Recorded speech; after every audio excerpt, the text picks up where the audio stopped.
Okay, so let's get started. So what this is this is just a continuation of our options session that we had a couple of weeks ago, where it was just going over basic options information, kind of what they are, how to trade them, things like that. So we had a lot of questions in our group after that session that I guess some people just needed more clarification on certain things.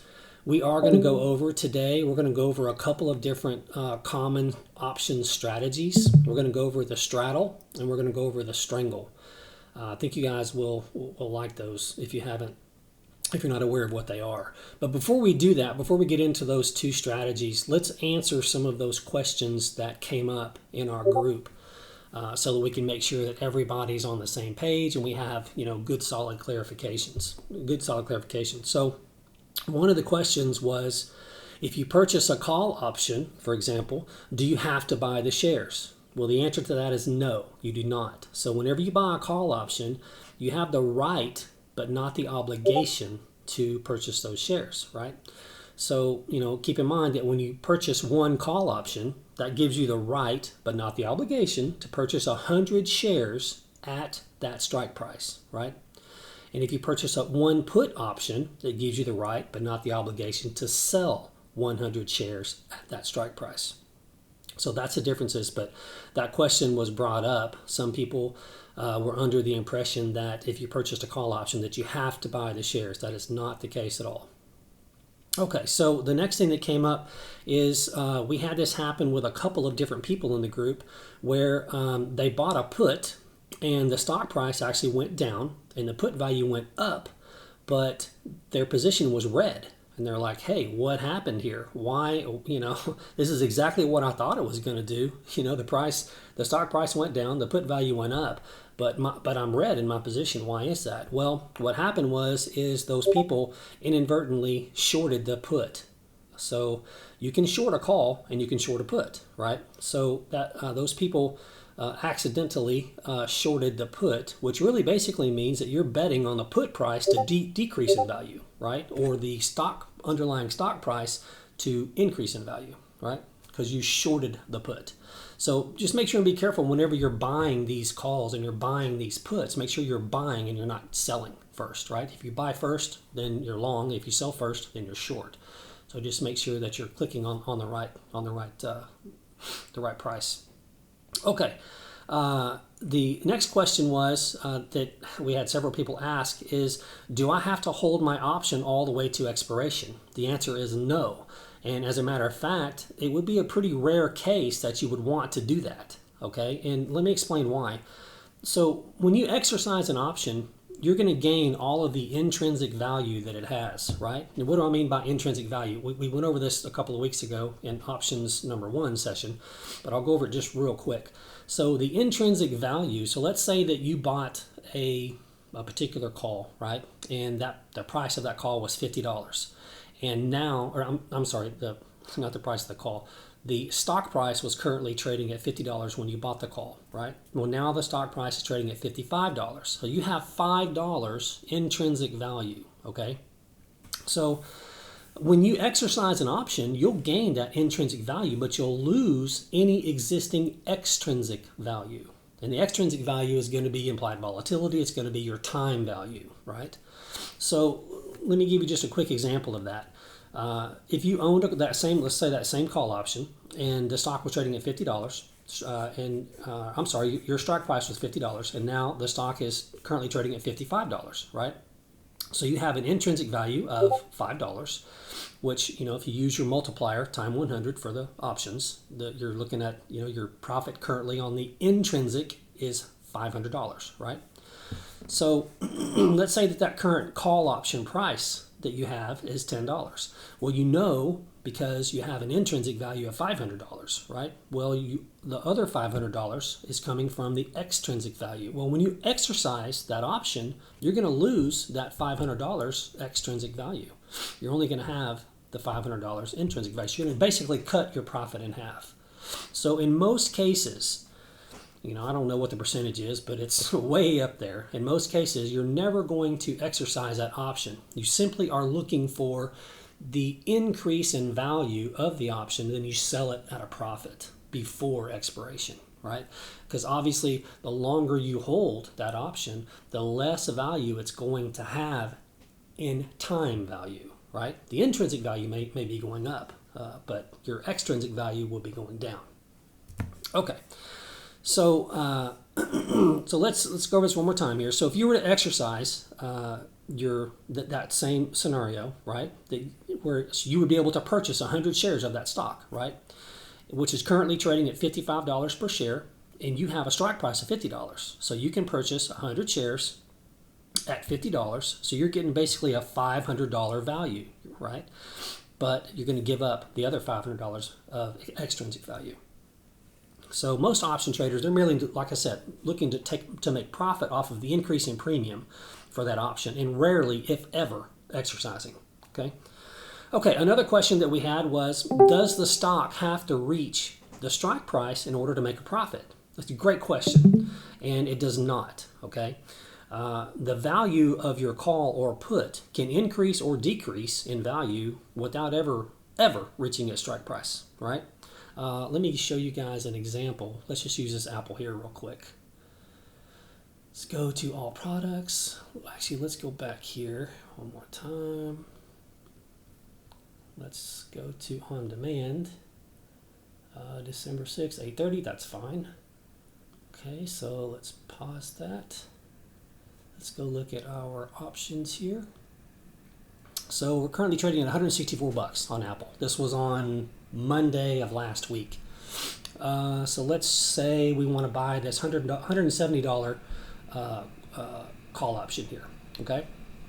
So let's take this and let's move it here. So all I'm doing here is I'm just going to move it to my watch list. If you guys don't know how to do that on Think or Swim, if you have, you just basically right click or command click if you have a Mac. You want to add to watch list, put it on my today watch list, and it threw it right here. Okay. All right, so let's go back and look at it, and this is how we can trade it. Another option to trade it is by just trading it just like you would a normal stock here. So let's go ahead and play this. All right, so we see that we're currently trading at, we can, the bid here is at $1.55, and our ask here is $1.60. And you'll see the value of this. I'm hoping it'll go up. Yeah, okay, so there you go.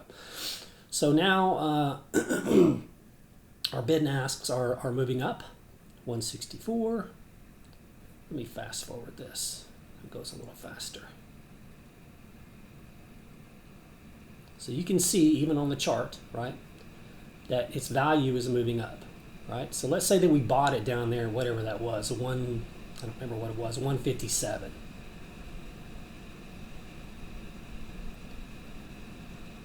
So we're just going to watch it here for a minute. I don't have any idea what it's going to do. I'm just showing you guys that you do not have to reach your strike price in order to make a profit on these options. So let's pause it here. So let's say that we bought it at 157, okay? And now we can sell it. I've got to pause, yes. So now we can sell it here to these bidders at 178, right? So we bought it at 157, and now we can sell it at 178 if that's what you wanted to do. And notice that our price on the stock is now 164.72. We have not achieved our strike price, which is on this particular one, you can see right here, is a $170 call. Let me turn on my drawing tool here, guys. Give me one moment.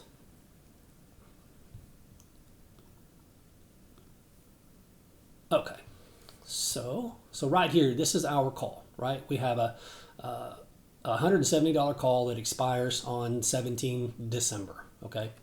That's the one that we were looking at playing.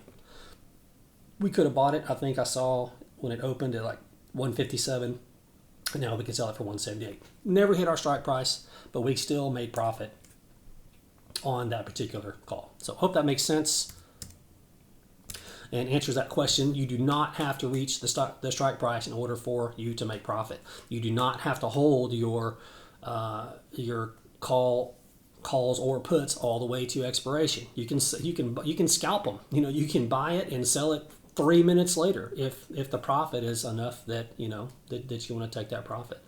So There's no limitations there.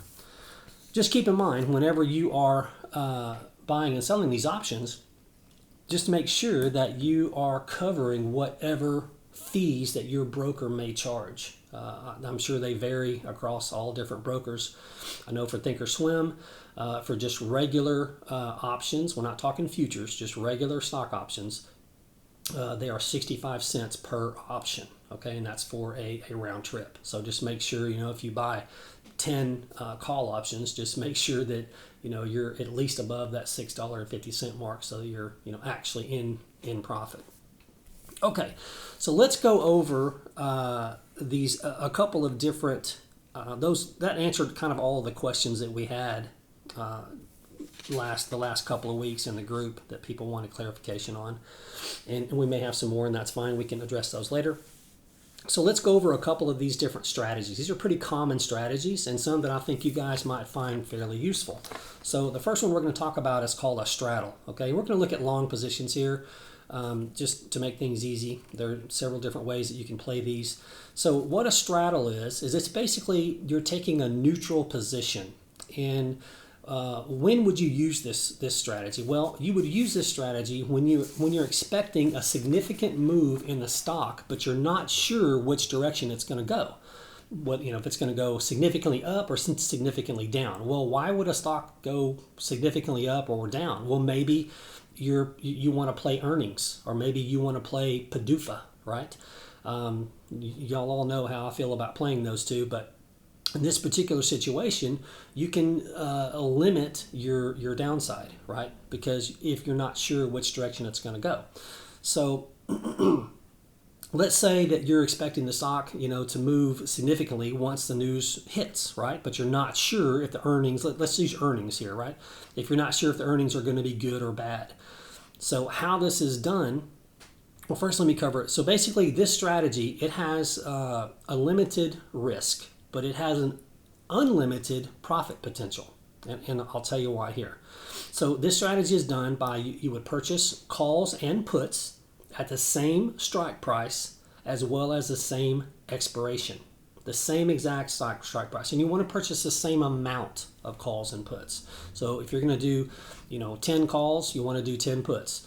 You're going to do them at the exact same strike price and at the exact same expiration date. So we'll go over an example, right? So let's say a stock has earnings that's coming up in 3 weeks, and you're not really biased in either direction because you're not sure, if the earnings are going to be good or bad, but you want to play the earnings, right? So let's say that you have a stock that's currently trading at $20. So you decide to purchase a $20 call that's 30 days out because your earnings are coming up in 3 weeks. You want to purchase a $20 call 30 days out, and you also want to purchase a $20 put 30 days out, right? So you're just doing one of each. So let's say that the $20 call is $2, okay, that's what it's trading at, and the $20 put is currently trading at $1, okay? These are just examples. So this particular position, because of the 100 multiplier for your options, right? And I'll explain kind of what that is in just a second for if anyone that needs clarification on that. So basically this position is going to cost you $300, right? It's going to cost you $200 on the call side and $100 on the put side. So the best way that I can explain this multiplier is think of it like this. Each contract that you have, a put or a call, it gives you control of 100 shares, okay? The option price that you see, so this option price here on Apple, right here at this $1.69, this is for that 17 December 170 call. It shows $1.69, that's what it's trading at, right? Well, that's per share that you have control of, okay? And you're going to have control of 100 shares, so you need to multiply that $1.69 by 100. So in order to buy one call option here, it would cost you $169. Hope that makes sense. That's kind of the easiest way to look at it. Okay, so in that scenario, you have $300 invested, right? So the stock price is going to need to move $3 in either direction, because keep in mind, you have a call and a put, right? So your downside, your risk is limited to $300, okay? If the price doesn't move at all, you're going to lose $300. That's a max you can lose. but your profit potential is unlimited, because let's say that the earnings came in and they just blew earnings out of the water, and the stock price moves $10. Well, everything over $3, right? Because you have $300 invested, and that's where you need to go up at least $3 in stock price, or down at least $3 in stock price to break even.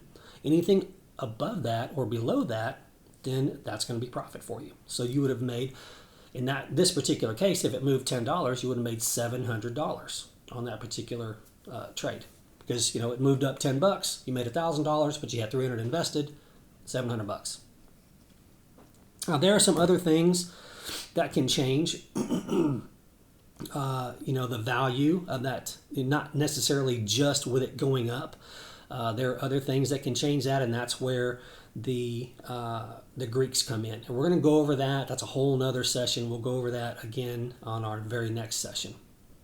But that gives you a general idea as what it needs to move in general for you to break even and get into profit.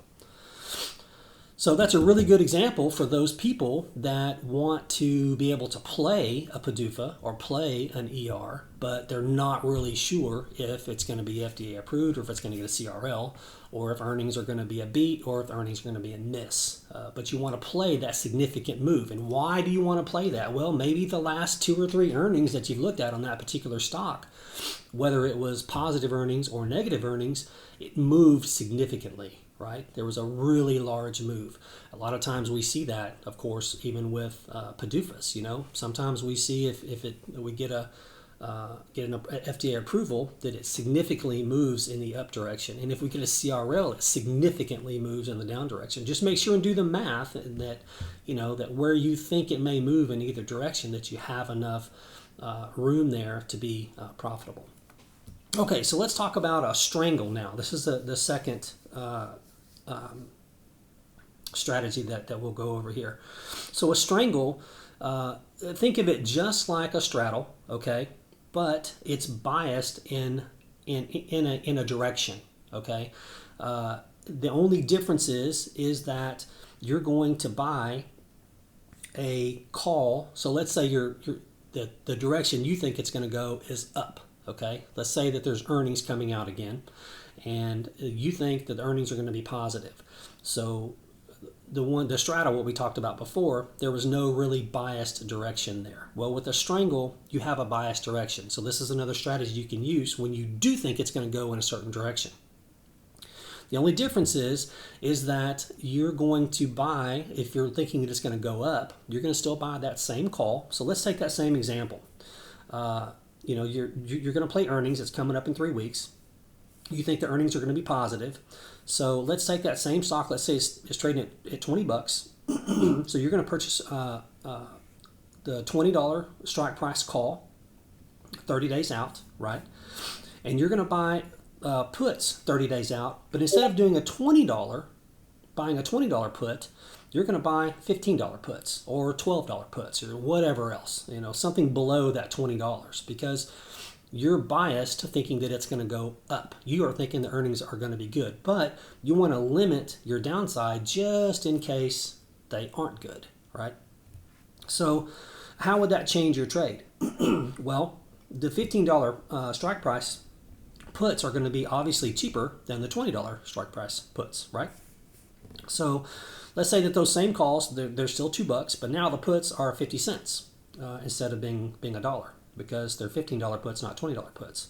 So now your total position size, or your total risk, is $250 instead of $300 on that same trade. So that is the difference between the straddle and the strangle. Excuse me.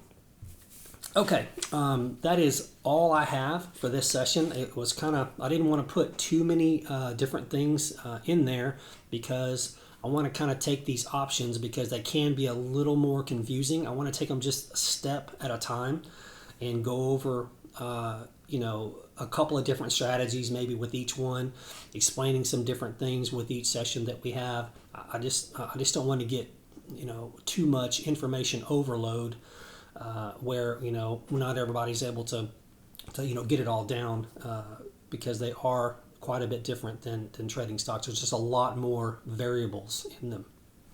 So in the next session, we will go over the Greeks, which are delta, gamma, theta, and vega. And we'll go over what they mean and how they can affect the price of options.